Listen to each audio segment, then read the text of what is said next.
Hello everybody and welcome to another episode of Alex's Afternoon Art Show. Today we are drawing Shadowcat, Kitty Pryde. And I believe our topic is kind of posing. Again, been talking a lot about posing recently, but I suppose it's an evergreen topic. It's one that always comes up whenever you're doing, well, I suppose whenever you're doing full body poses of any variety, it's kind of important. And character-specific poses and stuff like that are also very important here. So here, we're obviously going to be having her phase through something, and that also means this should, in theory, be a lot easier than the last couple of ones I've been doing, because I don't actually have to draw a full body, technically. I only have to draw like a third of it, technically speaking. It's probably more like two-thirds. There's actually astoundingly little I'm avoiding here. But yeah, there's a few little things I've done here which might seem a little unusual, but it's just to sort of help the image along. It'll make more sense when you see it. So in the interest of getting things moving, I'll roll the intro and then I'll show you what I have. So yeah.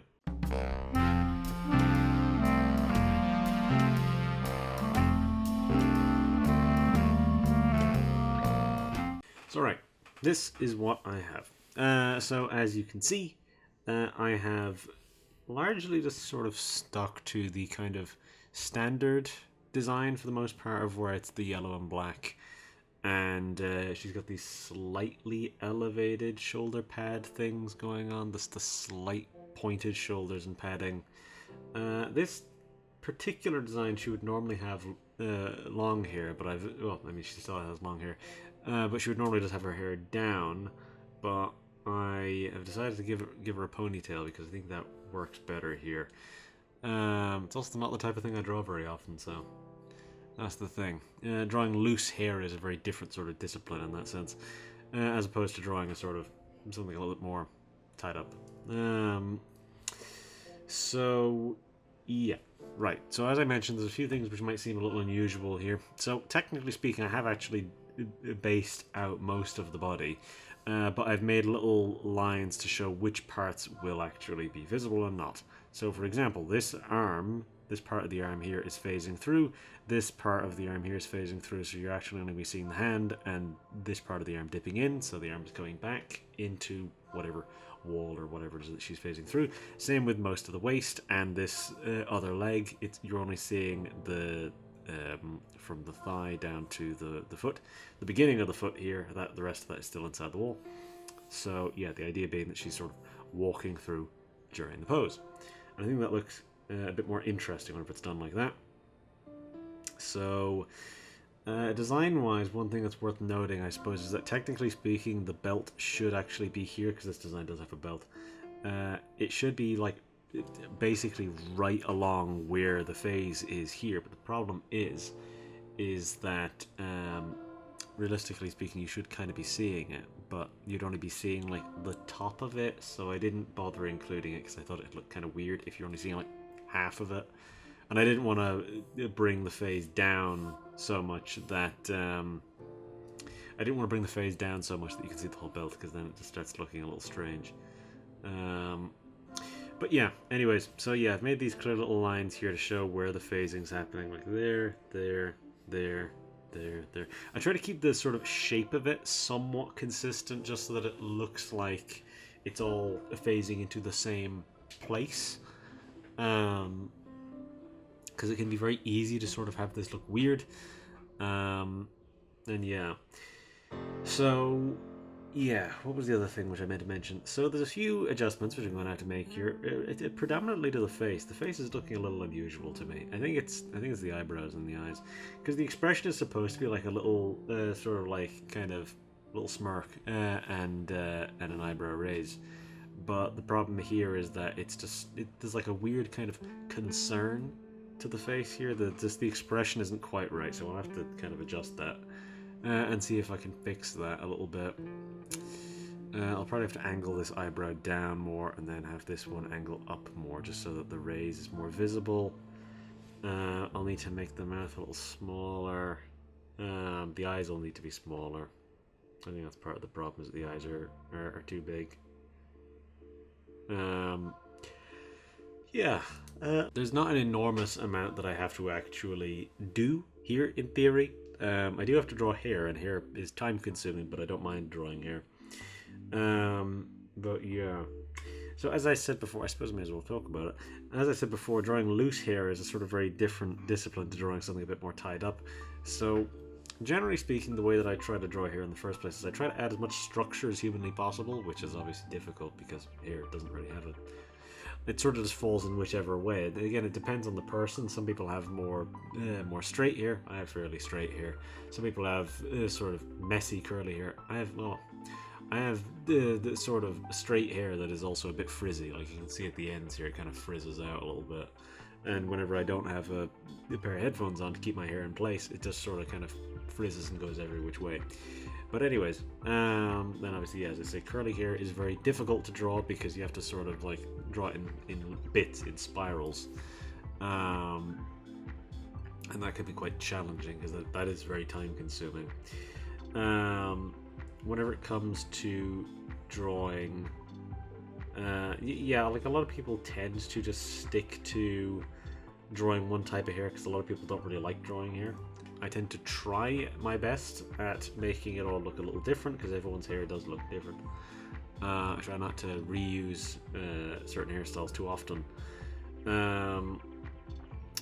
because it's very easy to sort of fall into that pattern, fall into a habit of doing that because, again, what works for you will continue to work for the most part. If you're a very consistent type of artist, what works will continue to work. In my case, I'm not the most consistent in that sense, so I tend to try and do different things just to sort of accommodate for that. But I also think that it's better to try and do different, try and keep things varied in that sense. But yeah, that was I suppose a little aside, a little rambling aside. But yeah, I don't really think there's anything much more to go through. The pose was really the big one I had to go over. I went over a few minor design things, and then yeah, character posing obviously. So part of this is also angles because let's say the wall is like flat. There's no angle to the wall, so she's just coming out at an angle, which means that realistically speaking, the sort of ways that parts of the body move here is going to be important because say I've given her more of a slightly kind of slim but sort of muscular physique. Yeah, I'd say more slim largely because again she's sort of leaning forward, so this so the waist kind of narrows in and then everything sort of just kind of narrows as going down there.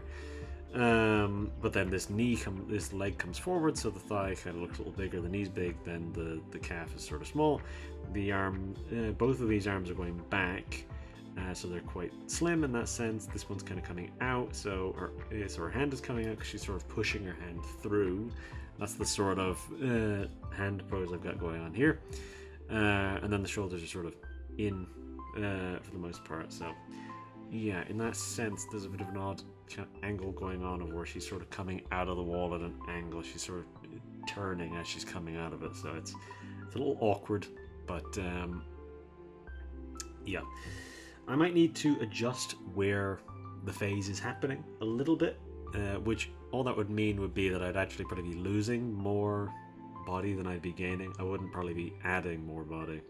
I'd probably just be losing it. So I might need to smooth out some of the edges of these phases a little bit, just so they're more consistent across the board. But it's going to be a bit of a pain anyways. We'll have to just see as we go. Because obviously right now it's the rest of the sort of body which is just there as for reference, just so that I can kind of remember where everything is, just to make my life easier. But yeah, regardless, anyways, I'll move on, I'll get started, and then I'll be back to I'll do these details and then I'll be back to do the colors. So yeah, anyways, I'll begin.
that's our details done, so now it's time for the colors.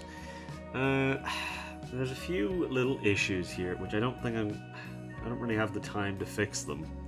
It's the type of thing that would be a bit of a time-consuming thing to fix. It's the limbs all sort of feel a little disconnected. I mean, obviously they're disconnected, but they don't feel like you can sort of imagine, like, even with the body on, with the rest of the sort of connective tissue on here, it still just sort of doesn't look right. It feels like there should be more of the upper body missing if the leg is going to be out like this. It feels like maybe it should cut off like here, so as to say like, oh, the body's like coming in a bit more, for that to make sense. It's sort of the same thing with this arm. You should maybe be seeing a little less. It should maybe appear about here if it's going to be like that, if it's going to be dipping that far back. This arm looks fine. The torso looks fine initially, just without the leg being a problem. But yeah, I think it should either be that there's more leg, like say the leg comes up to like here, but that means then we're getting a lot more of the of the lower body then, in that sense, that there should be more of like the sort of the waist showing, stuff like that. So then that sort of creates a bit of an issue there of that. So this is the problem whenever you're dealing with stuff like this. But I think this is good enough. I think it's fine. I don't think it's much of an issue, but it's just it does sort of hit the eye a little wrong. Is the only problem that I have here. It does just, yeah, as I say, just kind of hit the eye a bit wrong. But yeah, I think it's fine. So far we're making pretty decent progress anyways. Color-wise, this should be fairly easy. I'm not going to do anything too crazy with the background. I'm just going to do a flat color. I think I'm just going to do like a flat yellow. I think that would look fine. Because by the nature of the character, it would make a degree of sense if the yellow of the costume is sort of blending a little bit into the background. I think that would be kind of fun. If yeah, she's sort of blending in a little bit. I mean, in the same sense, it would make just as much sense to put like blue in the background or something like that, just to sort of keep the X-Men colors, but I'm going to be using a bluey black anyways, so that will sort of do that. Anyways, but I think just having the yellow background works. Anyways, is there anything else I need to cover? Not really. So I fixed the face. I think I fixed the face well enough. So I have more of the expression that I intended now, where it's a sort of a kind of raised eyebrow and a bit of a smirk. So I think it looks about what I wanted to. It's again, I'll show the comparison. Let me turn on this, and then yeah, I think the new face is a little better, a lot better, I would say. Because yeah, the smirk is a little. This is quite a. The smirk is a bit odd. I still think it's a little odd, but it looks a lot better. I trimmed in the chin as well because I felt like her head was a bit long or something. A problem which you sometimes get with certain angles is that it can make the side of the face look a little flat. Like this side of the face here looks a little flat, and that's just a sort of poor choice of an angle, really, for my part.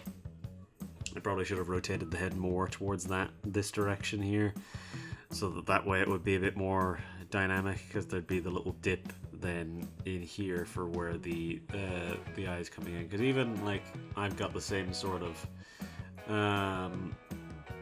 tilt to my head here now, so this side of the face isn't quite it's looking a bit flat. There's not much of a taper or anything going on this side of the face here.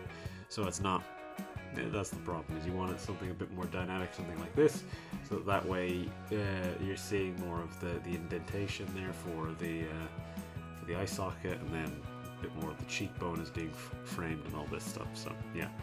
Anyways, that's just poor choice of angle on my part, but that's not really a thing I can fix now without doing some sort of drastic changing to the face, which is, I mean, it's a bit late for that, I'd say, at this point.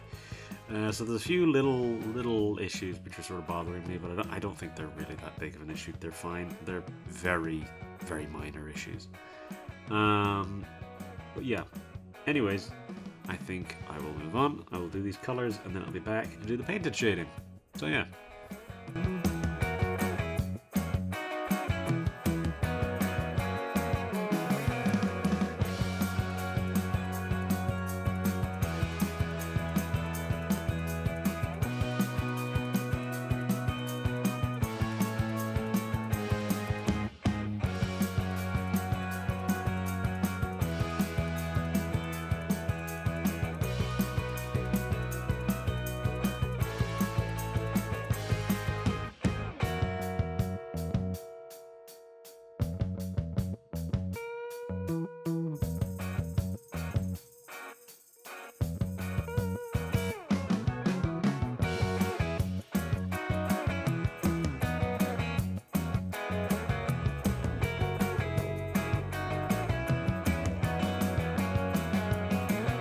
Okay, that's our colors done. I took a short break after finishing them, and in that time the sun set, so yeah, here we are. It's not even that late, but, you know, we're in that time of year where the sun just sets much earlier.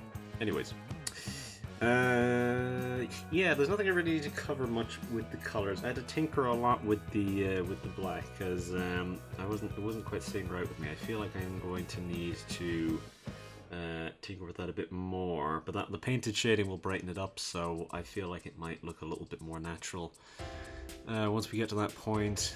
So we'll see, obviously, once I cover that, but yeah. I haven't actually picked a color palette, so I'll have to think about that. I'll do that after I'm finished talking here. I'll obviously have to pick something very yellow. I'm just going to try and avoid anything too sunsetty. Because I've already done one of those recently. I don't want to overdo it with the sunsetty color palettes, but having obviously a lot of yellow here is going to maybe make me think about doing that again, because obviously whenever you end up with a very yellow color palette, anything with a sort of yellow as its brightest color is going to end up being a little bit sunsetty, especially if you've got any sort of gradient there which goes down into a red or a purple or something like that. It's going to end up looking quite sunsetty. What's funny is that the black on the screen of my tablet is much more blue than it is on the screen in front of me. On the screen in front of me it is very much purple. It's the same with the yellow. The yellow on the screen in front of me is a much paler yellow, whereas the one below me is a much warmer yellow, I suppose would be the term. It's a bit of a weird thing to say, a warmer yellow, because yellow is the sort of quintessential warm color. But yeah.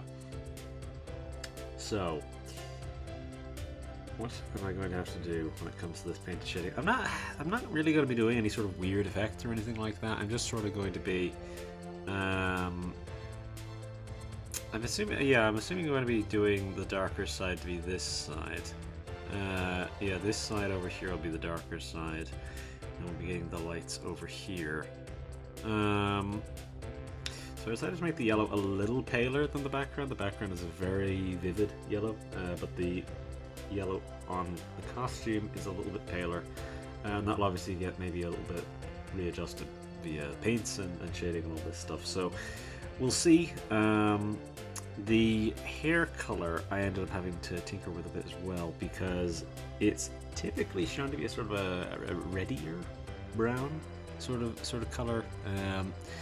Not necessarily like red, but a slightly kind of reddier brown. On the screen here of the tablet, it's definitely a reddier brown, but over here it is very much a sort of paler brown. I ended up having to really screw around with the eye color as well, because I couldn't manage to find a natural brown that worked there. But anyways, I eventually found it, is the point. But yeah, anyways, I think I'm probably good to carry on here. Yeah, I'm probably good to carry on. So, painted shading. This side is the darker side, this side is the lighter side. I'm probably just going to do a mild light line. Probably not going to go too crazy with it. That's later anyway, so that's nothing to worry about for right now.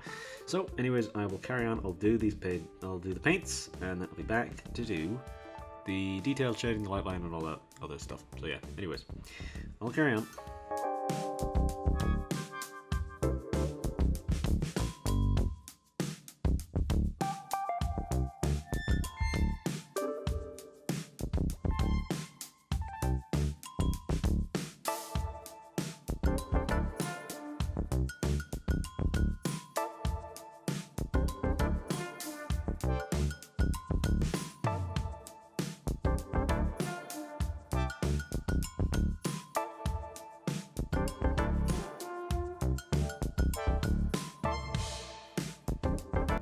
Okay, so that is our painted shading done. I've gone for a very subtle sort of shading this time, and I think I'm going to continue that trend through. I've gone for something kind of soft. The gradient map I'm going to be applying during this section will probably also be very soft. As you can see, I've gone for very kind of pale, like almost kind of pastel-y colors for what I'm doing here in terms of my detailed shading as well. These were similar colors to the ones that I sort of used for the painted shading, so you shouldn't be seeing much of a diversion there. In just the only difference really is that these are going to be slightly higher contrast. So the darker shading is going to be darker, the lighter part is obviously going to be lighter than they were for these individual pieces. Because as you can see on sort of the black, it ended up sort of it's very soft. It sort of emphasizes a lot more of the musculature than I originally intended to have, but well, I'm not going to change it now. But it's very visible in terms of stuff like the hair, that it's very soft. It's a very sort of soft style of shading that I've gone for here. It's very different than what I would normally do. Normally I tend to favor deep shadows, high contrast. But here I've gone for something quite subtle. Well, for me at least, it's subtle. Because this is still obviously pretty intense. More so than what a lot of artists would probably do. A lot of artists typically favor rather subtle shading. It's obviously more material dependent. Faces usually get very soft shading. This is normally how most people operate, whereas I don't really do that. I normally favor like deep shadows underneath the eyes and stuff like that, which or underneath the brow and underneath the nose, which typically it creates a more it adds more intensity to whatever expression that I normally have. But here, I mean, there's still the shadows underneath the eyebrows, but it's a lot softer, and everything has this sort of slight pinkiness, slight yellowiness to it.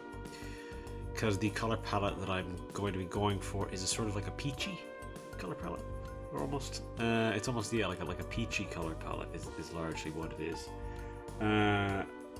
So we'll see how that works. I might end up having to change things with the gradient map, but you'll see during this section anyways. Because I have to do the detailed shading, the light line, and the first gradient map. Well, I guess I'm doing that now. But yeah. So I think, without further ado, I will probably keep moving because there's no need to sort of dawdle here. I'm basically at the end, so we're getting there. Not much more I have to do. So I'll do this, and then I'll wrap up, I guess. So yeah. Anyways, I'll move on.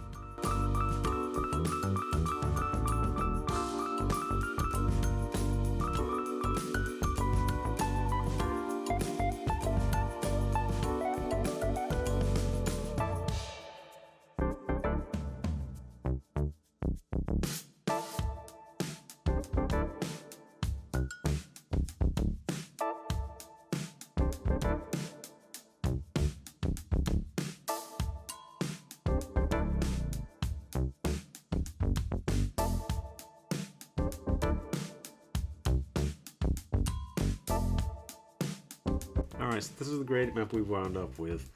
As I say, soft is the sort of name of the game here. It brings everything back out to being quite light. And granted, that is because we have this set to a light layer. It's on soft light, which is normally what I set things to, and I mean, even still, it normally makes things pretty dark. So, right, I think we are going to work with this. But I reckon that as I make the duplicates, this is going to change. Now, be warned, this is going to get very odd in terms of colors, and it might get a little icering in parts. So I would say that's probably going to be staying on soft light, but just at a lower opacity. Yeah, I'd say that's probably fine. It still does lighten everything quite a bit. It certainly brings up the yellow, but again, I mean, I did specifically pick a very peachy, very kind of flat line color palette here, because just to show you, I mean, yeah, that's it. I did even up the contrast of it a little bit because it was originally much would have been much more of a sort of flat line kind of color palette. What did it really do here? I don't know why it would do that, but I don't know what that actually does. I've never used it. Anyways, yeah, I think that's fine as is. But yeah, right, now it's time to grab the texture. So I'll throw that on. That is going to make things even lighter, so I'm probably going to have it be very low opacity. Because we don't need things to get too bright here, I'd say. Because this is already very bright. And yeah, I'm not going to be doing my double texture or anything like that, because the character is sort of merged into the background, so yeah. I honestly feel like 10% might actually be it for this, because it's already going to be hitting the character quite hard, as I say, because the sort of depth of the shadows is kind of gone here. Truth be told, I don't mind it that much. It's just the type of thing of where I would probably have preferred a more sort of vivid look. But that was never really the intention here, was it? That's not really how it works whenever you're using a color palette so sort of, again, as I say, a flat line across. It's not very... There's not really any big sorts of big contrast, big changes. It is sort of a bit of a flat line in that sense. I'm not sure how I feel about it. This was a very, very quick one. This has only been 3 hours. Aside from my obviously enormous break, I probably could have got it done much earlier, but you know, that's the nature of things. I take big breaks sometimes. I felt like I needed it, but yeah, I've taken this one fairly easy in terms of time. I've been fairly loose about my speed on this one, but yeah. So yeah, I don't know how I feel about it. I think there's parts of it which I definitely like, but there's a lot of little problems with it, I think. If I were to do this again, I'd probably try and remember all those little problems and fix them. Because, yeah, with the sort of issue I mentioned earlier on of the phasing, of where it doesn't really look like it's all on the right plane, of where the things just look a little disconnected in that respect. This arm, that looks fine of where it's going back. The torso looks fine of where it's going like that. It's the leg here. It doesn't feel like there's the right amount of space here. Not even maybe that's not the right amount of space, but that it's not phasing right of where this should be much higher for this amount of the leg to be showing, to be poking out. And if this is higher, that means that's getting cut off more. Which means this is getting cut off more probably as well. This arm is a bit of a problem just in general, because realistically speaking, this arm should be forward, so there really shouldn't be much of a phasing happening here. Really, it's the same with this. Maybe again, that's the sort of problem that's going on between the leg and the torso here, is that they're not really blending right. But yeah. Then there's obviously this sort of where the gradient maps look. It's all very bright, which again isn't normally how I do things, but you know, I'm willing to work with it. I'm fine with it, I think, ultimately. Yeah, you know, I think I am fine with it. I think it's interesting looking. It's very different than what I normally do, so I think that's interesting. That works. It's very different. It's not what I would normally do, so I think it works in that sense. Yeah, in the sense that it is quite different, it has a sort of very different kind of style to what I would normally work with in terms of the shading, because I went for something very soft, and then ultimately the sort of overtone here that I've put in with gradient maps makes things blend together a bit more. Yeah, it sort of brings things down that little bit more than I would normally have done. Again, I normally use the gradient maps to emphasize the existing contrast, not to sort of remove them. But this one definitely removes a lot of those contrasts. I mean, they're still there. You can still see a lot of the you can still see a lot of the shading, a lot of the lighting, all that stuff. It's still there, but it's just not as emphasized. It's not quite what I would normally do. That's all I'm saying, I suppose. But yeah, I think it's still interesting. But yeah, I'm sort of talking in circles here, so I think I will just say my outro and then leave you. So yeah, if you like the video, do whatever it is that you normally do, whether that be liking or not. I'd of course prefer if you liked it, but I can't make you do that, so all I can do is politely suggest it, which I believe I have done. Same deal if you want to subscribe. I would of course prefer if you did that. Can't make you do it. You've presumably seen a YouTube video before, so you know where the subscribe button is. I don't need to tell you where it is, but you know it is below the video if any coaxing is needed. you can do whatever it is that you would like to do with that subscribe button. I've already told you what I want you to do with it, but you don't have to do that. Anyways, if you have a suggestion of what you'd like to see me draw in the future, you could leave a comment, politely worded. If you're not going to do it politely, just don't do it. And then, yeah, I believe that is everything. So, if you choose to watch the next video, I'll see you next time. I seem to remember forgetting to say that last time. It's almost as if I have too much outro to say. Anyways, yeah, if you choose to watch the next video, I'll see you next time. So, with all that said, that is us. So, I'll say goodbye and I'll leave you. Bye-bye.